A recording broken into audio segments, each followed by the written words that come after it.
2-3 years, there's nothing you can do about it. Well, DJ is another one. He's got physical problems again, LeMahieu. And Ben, I'm glad you brought that up about Rodon. He's got mechanical issues. They don't fix the mechanical issues. I mean, if you don't fix the mechanical issues, you're going to have problems. He takes the ball out of his glove way too late half the time. And the other thing, I got to get it out because this is why you guys, have me for the truth. What the hell are they doing with Garrett Cole and that slider? He's got the great fastball. He's got a curveball. He's got a changeup. They've over-technicalized his game, too. They've ruined these guys. And Dylan Lawson was just a small part of it. Matt Blake. Look at that. And that, don't forget, too, Severino. Nestor. All these guys. Rodon. Frankie Montas, it all goes back to Cashman. He's the one who's giving these guys big contracts, and they don't produce. So, and they don't know when to get rid of the kids or bring the kids up. It's really a double-edged sword there. They really screw up in the minor leagues. I think Volpe, I'll say it right now, Volpe's going to be a very good major leaguer simply because I know how much they've screwed up the minor leagues the last few years, and he's risen above it to some degree. And they have other kids.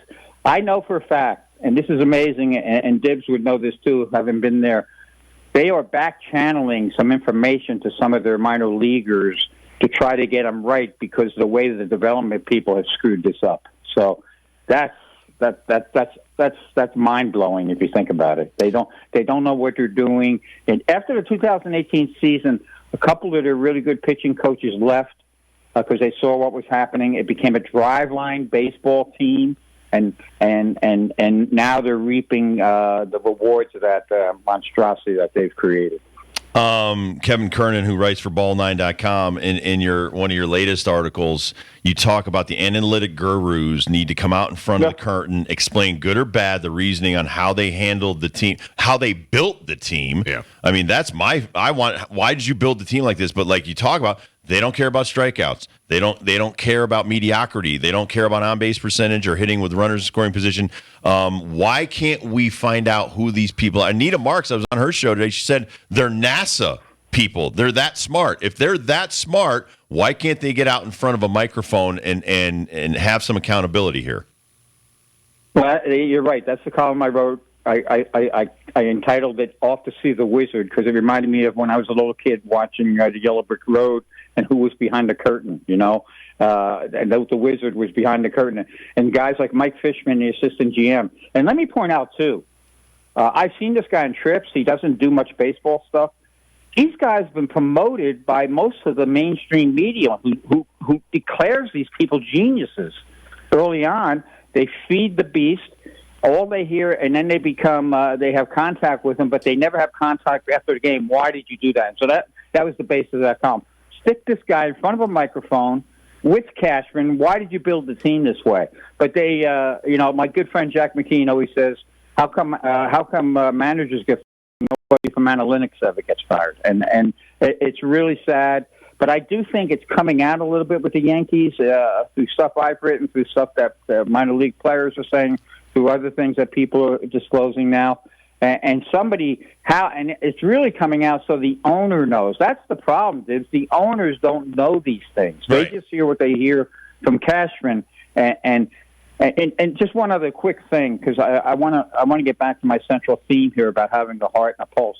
And I'm sure you're aware of it. You may have talked about it earlier in the show today, but it's 33 years that since Piniella pulled out that first base and threw it, for you guys. Way back when in 1990, and the kind of year you had, you have to have that kind of emotion. Where is the emotion? I was talking to somebody close to Judge a couple of weeks ago, and they asked me a very honest question. They said, Kevin, how can the team fall apart when one guy's not there?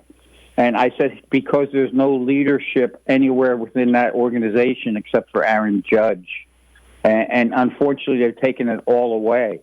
And so if you don't have that passion of winning, how to move, and they've also taken away teammates. And by that I mean when your teammate moves you along and then you get a sacrifice fly, that's a team win. They don't get any of that because it's all about it's all about yelling out the exit velo during competition, which they actually do, believe it or not. They did. A coach did that a few years ago.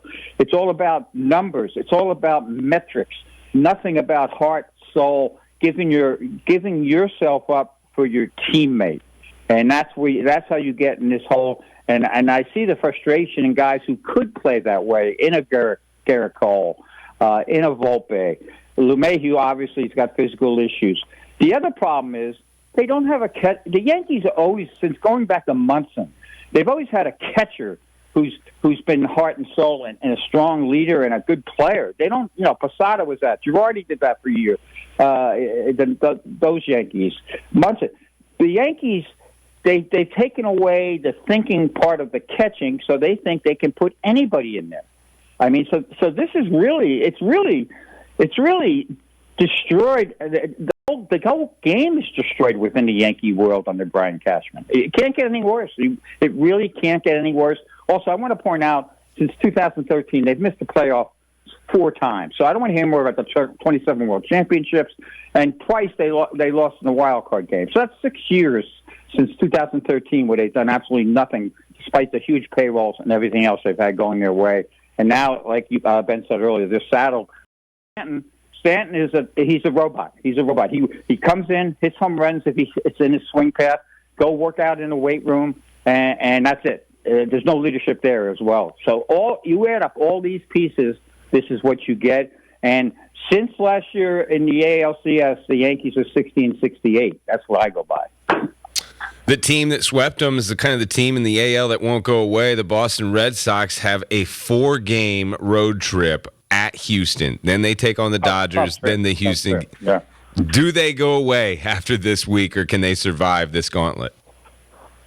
I think they can survive simply because I believe in Alex Cora. I'm a big Cora. I spoke to him a few weeks ago, and what he's done with this team and to keep them going, I think is tremendous. And I think they can survive. Where it's going to be hard. I'm not saying they're going to do it, but good teams with good leadership survive these things and at least make a run. I think it's going to be very hard for anybody to beat out the Mariners at this point, though, for that third wild card. And the Mariners could wind up winning the West, as crazy as that sounds, with everything that's going on. So I think all these teams that are behind now, I think they have such a hill to climb, they're not going to get there. And the Mariners have come together in an amazing fashion. You have a superstar who gets 17 hits, as many as the Yankees over a 4-game period.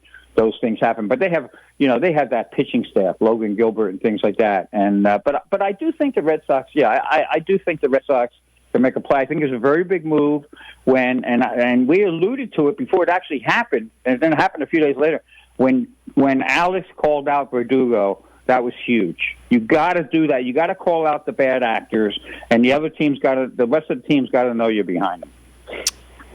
Gunnar Henderson passed up going for the cycle by getting his second double of the game along with a triple and a home run.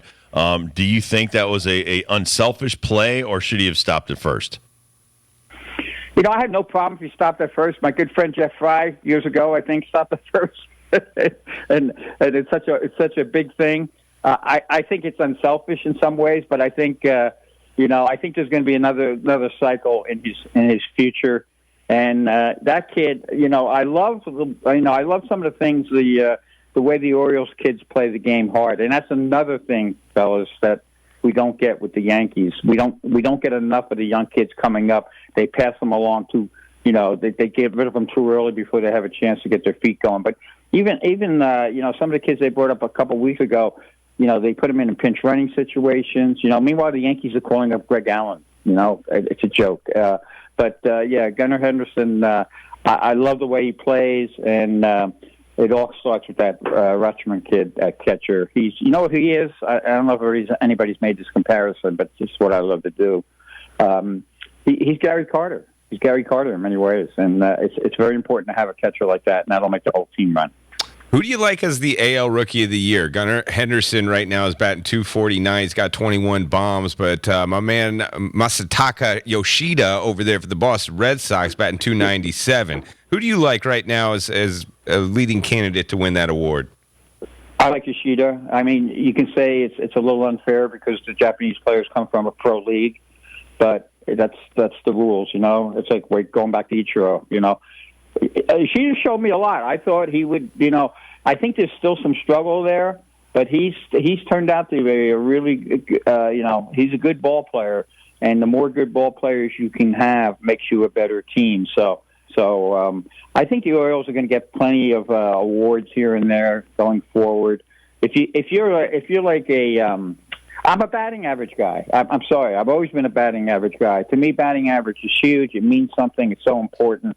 And Yoshida has done a good job keeping the Red Sox afloat when nobody else was really helping them out there.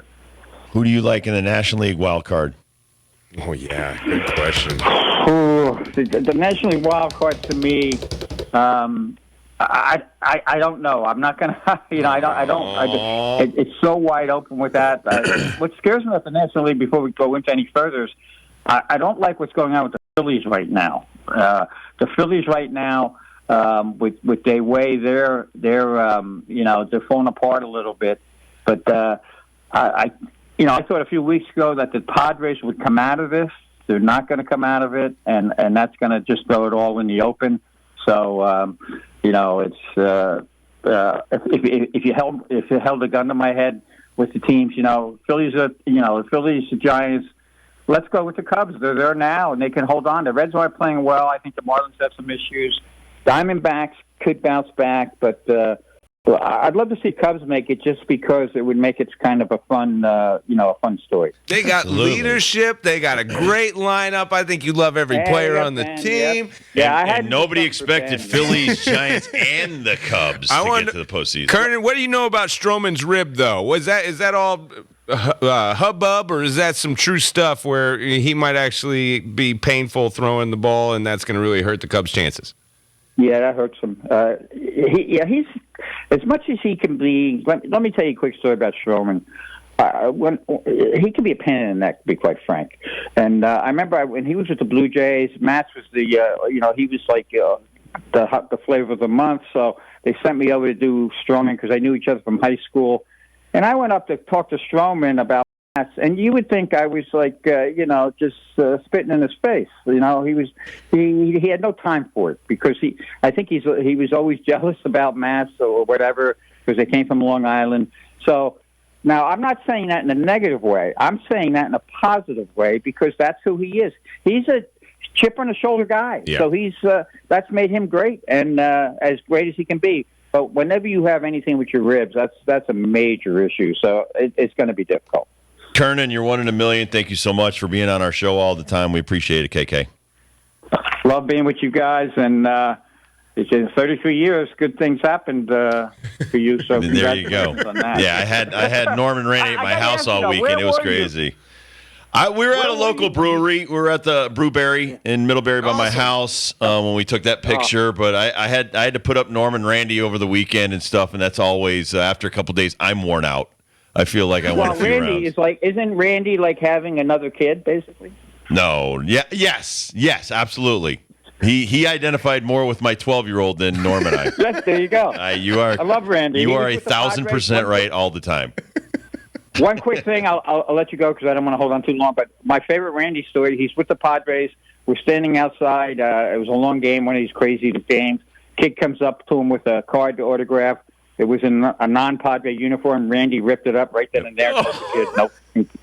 He refuses to sign stuff that, from when he wasn't playing. That was one of his. That's why his autograph and our autograph's worth so much. So that's awesome. Well, you guys play with a chip on your shoulder. I'm all for it. There you go. Thank you, Kevin. Thanks, KK. Bye-bye. All right, we'll take a quick break. We'll come back, talk some more about Gunnar Henderson and first dibs.